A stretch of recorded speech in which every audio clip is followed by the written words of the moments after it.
MG aims to take on the major makers on equal terms with its most competitive mainstream model yet, the S5 EV.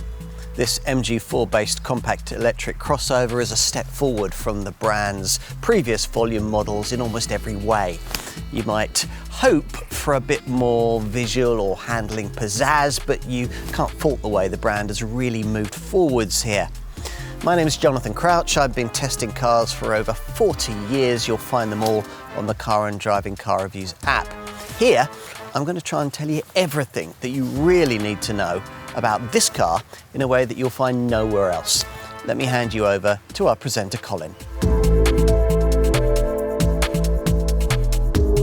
MG steps up a gear with this S5 EV, an electric compact crossover for a new era.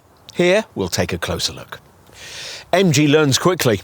In 2018, its first electric model, the ZS EV, really wasn't very good at all, so feeble in range and poor in build quality that even at its cheap price point, it wasn't tempting.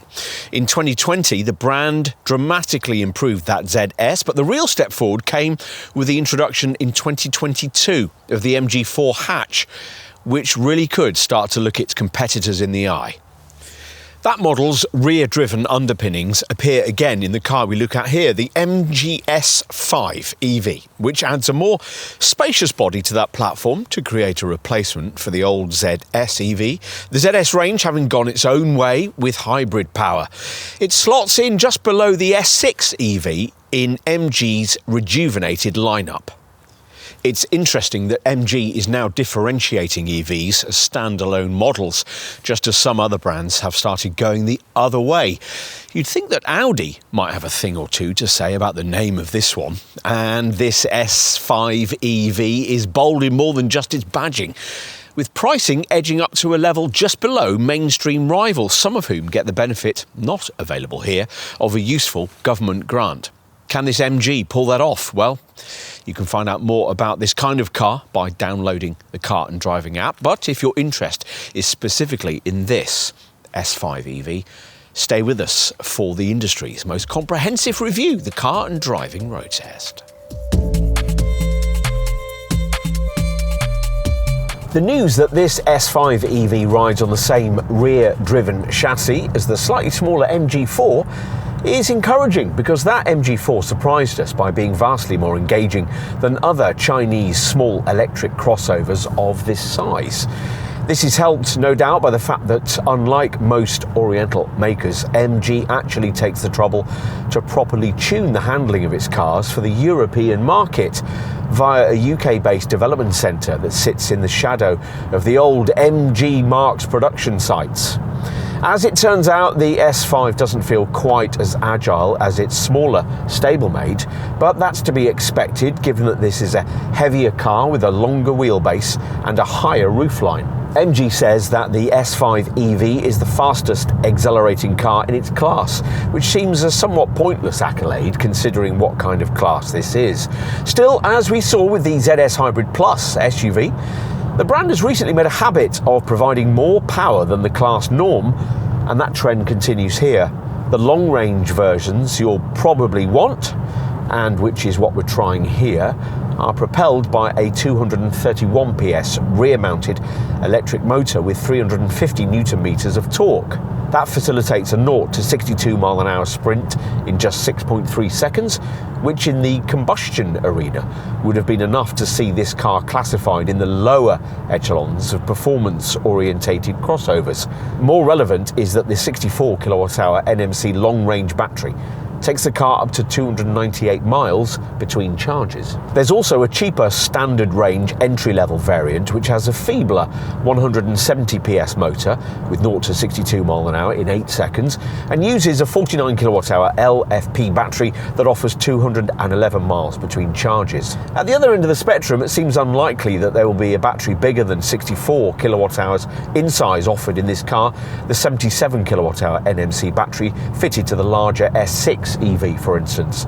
So, unlike with some rivals, it won't be possible to choose an S5 EV variant with over 300 miles of rated range, which might put some customers off. Ultimate speed was another low priority in S5 EV development.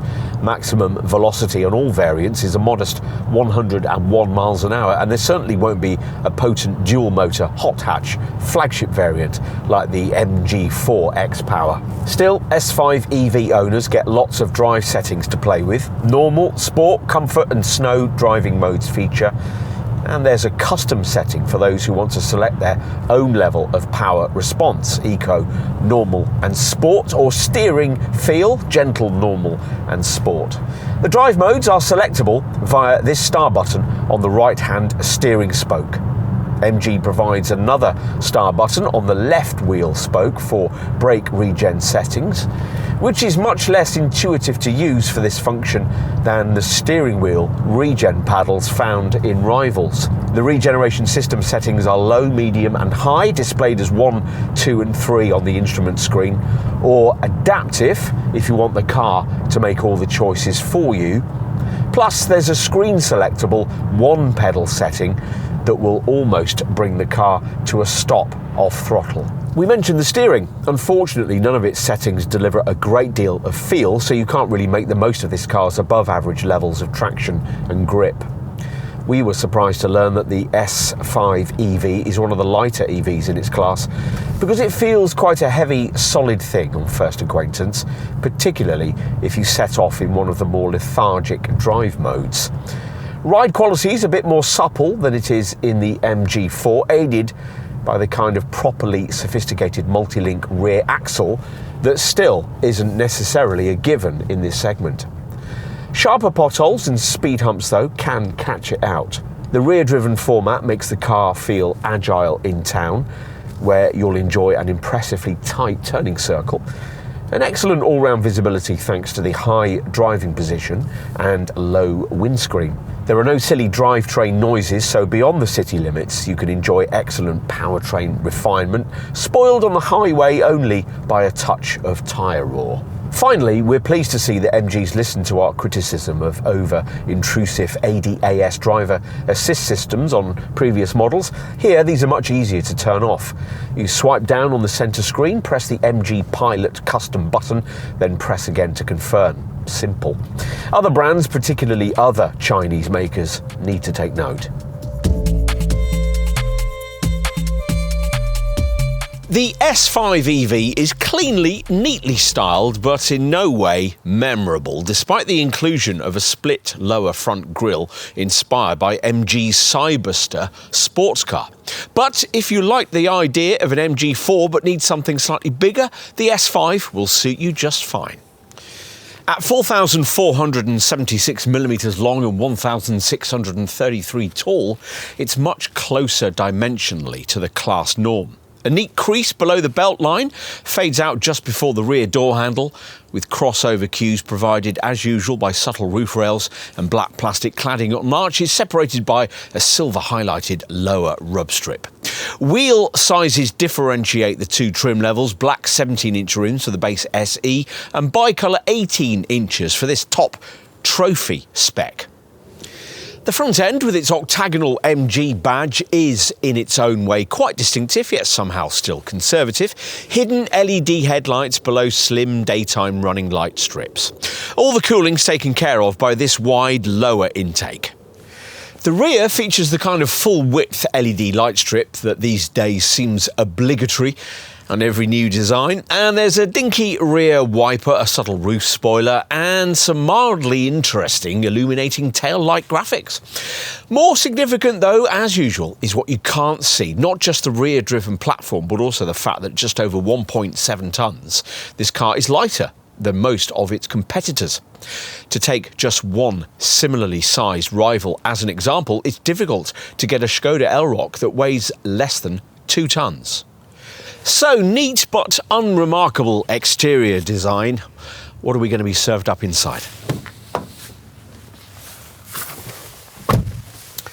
Well, in some ways, this interior really is a big step forward for mainstream MGs, though that might not be immediately obvious at first glance. You'd certainly struggle to perceive much of a want-one factor here. There are plenty of more charismatically designed cabins in this segment. And the monotone surroundings here really could benefit from a splash of colour. On the plus side though, the finishing and choice of materials is vastly better than what you'd find in an MG4, which in turn was vastly better than the ZS EV model this S5 replaces. True, the faux leather finishing doesn't look or feel much like the real thing. You don't have to look too far to find hard, scratchy plastics, and not everyone will like the faux carbon fibre dashboard trimming. But the soft touch faux suede around the gear selector looks nice, as do the metal accents and the fabric and faux leather branded upholstery you get with this trophy trim level. MG's also discontinued its love affair with shiny piano black plastic. Good. Through the silver-trimmed, faux leather-trimmed 3-spoke wheel, you view a 10.25-inch instrument display, which isn't quite at European brand standards of user-friendliness, but is less cluttered and better laid out than screens you get with rival Chinese manufacturers. There's a battery charge readout on the far left-hand side and a rather pointless percentage power on the far right. The display has a central digital speedo with a drive assist graphic to the left and a selectable readout section to the right. The latter can show trip data, tyre pressures, audio selection or nav instructions. Also better than the Chinese brand norm is the 12.8-inch central touchscreen, which has shortcut virtual buttons along its bottom frame for the surround camera, phone settings, car functions, music and navigation. Fortunately, you don't necessarily have to fish around for these while you're driving, because listening to the criticisms of people like us, and more importantly, its customers, MG has, for the European market only, added this row of physical buttons beneath this display. These make quite a difference to this monitor's ease of use, with smart metal finished round dials at either end, temperature to the left and audio volume to the right. As is the fashion, this monitor's home screen can be divided into customizable widget sections, quite a few in this case, for navigation, radio, climate, weather and app connect settings for the incorporated wireless Apple CarPlay and Android Auto systems. If you swipe left, there are more widget options for things like video, phone settings, a service maintenance section, and the various online services that, unfortunately, only come with this top trophy trim level for things like YouTube, Spotify, TikTok, and Amazon Music. Navigation is standard on all model variants, which is good, but the screen software can be a bit slow and laggy, which isn't. What else? Well, the positioning of this 6-way adjustable driver's seat is quite high set, and these front chairs unfortunately will have to do without lumbar support, but overall you get plenty of kit for the money. This trophy version, for instance, gets a 50-watt wireless phone charging pad next to the gear selector, and there's a reasonable amount of cabin storage space. That charging pad area has a phone-sized slot ahead of it, and unlike with Stellantis models in this segment, you get a properly sized glove box. MG's overlooked a sun visor ticket clip, but there are decently sized door bins and silver-trimmed cup holders. Plus, you get no fewer than 3 front USB ports, 2 USB-C slots in the deep-lidded bin between the seats, and a USB-A port on the rear view mirror. Time to take a look in the rear.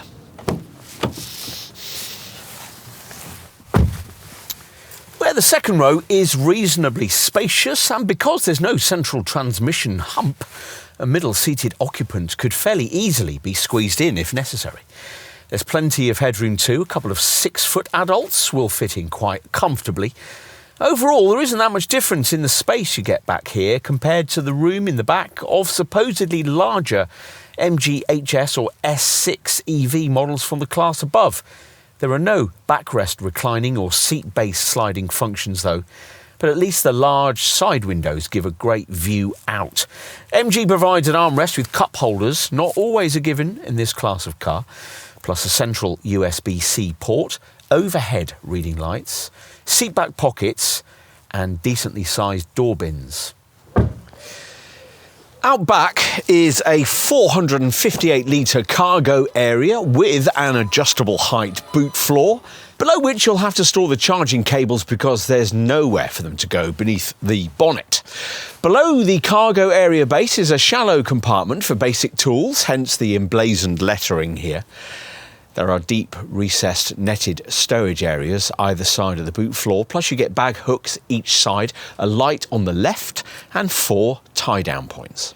For the carriage of longer items, you might hope for a ski hatch or a convenient 40-20-40 rear seatback split, but no, it's just the usual 60-40 arrangement, which when flat reveals up to 1,440 litres of luggage space. At the time of this test in autumn 2025, prices were pitched from £28,745 for the base SE version with the smaller standard range battery. An S5 with the larger long-range battery and SE spec cost £31,245 as we filmed, and an S5 long-range with top trophy spec like this one is around £33,745. In case you're wondering, none of those prices can be reduced by a government grant, nor is it likely to change given that MG is a Chinese brand. And that's a real problem for MG in the UK. What the grant has essentially done is eroded the price advantage this car would otherwise enjoy over key segment rivals that do qualify for the grant, principally cars like the Ford Puma Gen E, the Volkswagen ID3, the Cupra Born, the Skoda Elroq, the Renault 4 and the Vauxhall Mokka Electric. If you're shopping at the bottom of the S5 EV lineup, you'll find that the grant has made other potential more budget-orientated rivals like Citroen's EC3 Aircross and EC4, and possibly also Vauxhall's Frontera Electric, look significantly cheaper than this MG. Of course, MG's not alone in this kind of grant-induced difficulty. Segment rivals from other Chinese brands like the BYD Atto 2, the Omoda E5, Leapmotor B10 and JACU E5 have a similar issue, as do other popular contenders in this segment like the Kia EV3 and the Fiat 600e. At the time of our test, Chinese maker Geely had responded by putting a car sized and specified for the next segment up, its mid-sized EX5, on sale here for just £32,000, right in MG S5 territory. So it's a tough market that this car enters, and it's going to need a very strong level of sophistication to compete. So let's take a closer look at that now. Base SE spec gives you 17-inch Vector-style alloy wheels, full LED headlights, adaptive cruise control, keyless entry, roof rails and rear parking sensors with a reversing camera. Plus you get 5 driving modes and 4 regenerative braking modes. And there's vehicle-to-load charging, allowing you to power external devices like lights or laptops from the car's drive battery. Inside, there's a 10.25-inch HD full digital driver information display, automatic climate control and a 6-way adjustable driver's seat. Media stuff's taken care of by a 12.8-inch HD infotainment touchscreen, which has navigation, a 4-speaker audio system and wireless Apple CarPlay and Android Auto. To that tally, this top trophy trim upgrades you to 18-inch rotor-style alloy wheels and includes a 360-degree parking camera, a smart electric tailgate, rain-sensing wipers and rear privacy glass. Inside with trophy trim, there's heat for the front seats and steering wheel, plus you get part leather upholstery, a wireless phone charger, rear reading lights and an upgraded 6-speaker audio system. Extra media features include a mobile phone Bluetooth key and online services for the centre screen like weather, live traffic, YouTube, Spotify and TikTok. Across the S5 range, there's also the usual very complete portfolio of standard MG Pilot advanced driver assist systems, including active emergency braking with pedestrian and bicycle detection, and lane keep assist with lane departure warning and emergency lane keeping. You also get traffic jam assist, which will virtually drive your S5 for you in urban queues, and blind spot detection, lane change assist, rear cross traffic alert, intelligent high beam assist, driver attention alert, forward and rear collision warning, intelligent speed limit assist and door opening warning. It all justifies a 5-star Euro NCAP safety rating. During testing, the S5 managed a 90% adult occupant protection score, an 82% score for child occupant and vulnerable road user protection, and a 78% score for safety assist features. If any of those assist systems start to irritate, you can set up a specific personal mode that can switch off some or all of them at the touch of a button. But you'll need to do that every time you start the car because, as usual with most modern cars, they all reactivate. Earlier we gave you the driving range figures: 211 miles for an SE 49 kWh model and 298 miles for an SE long range 64 kWh version. It's 288 miles for this trophy 64 kWh top variant. To achieve these figures, you'll obviously have to regularly select the provided eco driving mode and get familiar with the fiercest regenerative braking setting. We'd be concerned that the claimed range figures would suffer a bit in really cold weather because the S5 EV isn't offered with a heat pump even as an option. If you're running really low of charge, there's a screen selectable energy saving mode that tunes everything for maximum frugality until you can get to a charger.